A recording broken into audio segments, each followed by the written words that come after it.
Welcome to Gomathi வீட்டு சமையல். நம்ம இன்னைக்கு என்ன சமைக்க போகிறோம்னா மோர் குழம்பு தான் ஃப்ரெண்ட்ஸ் செய்ய போகிறோம். நல்லா வெயிலுக்கு எதமாக மோர் குழம்பு செய்யலாம். அதுக்கு வாரலியில் கொஞ்சம் எண்ணெய் ஊற்றிக்கலாம்.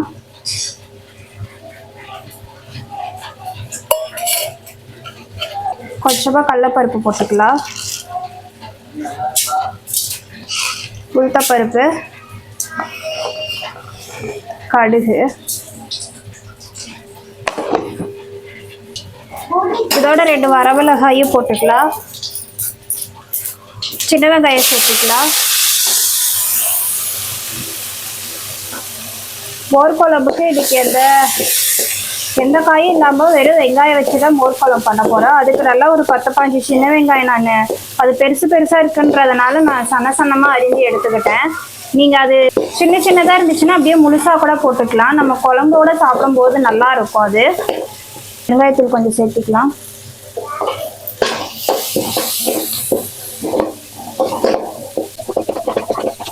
இப்போ வெங்காயம் கொஞ்சம் வதங்கிடுச்சு.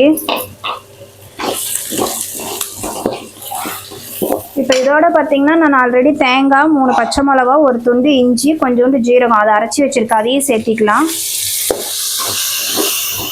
கொஞ்சோண்டு கடலைப்பருப்பு ஊற வச்சு சேர்த்திருக்கிறேன்.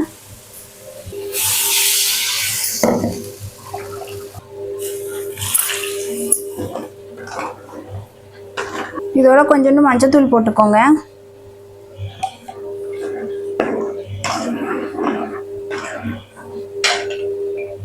தேவையான அளவு கல்லுப்பு சேர்த்திக்கலாம்.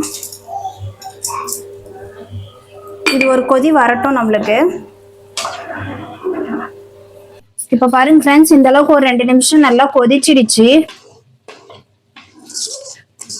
இப்போ இதில் நம்ம மோர் சேர்த்திக்கலாம்.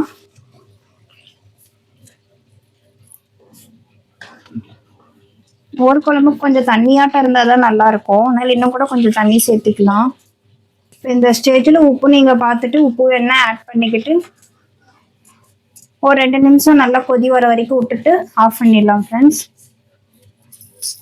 மோர் ஊற்றி கொதிக்கெல்லாம் விடக்கூடாது. அந்த கொதி வரப்பயே ஆஃப் பண்ணிடணும். தயிர் எல்லாம் கொஞ்சம் புளிச்ச தயிராக இருந்தால் குழம்பு நல்லா டேஸ்டாக இருக்கும். உங்களுக்கு மோர் குழம்புக்கு கொஞ்சம் தயிர் புளிச்சிருக்கணும்.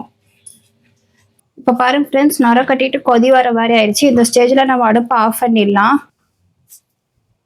அவ்வளோதான் ஃப்ரெண்ட்ஸ், பாருங்க மோர் குழம்பு ரெடி ஆயிடுச்சு.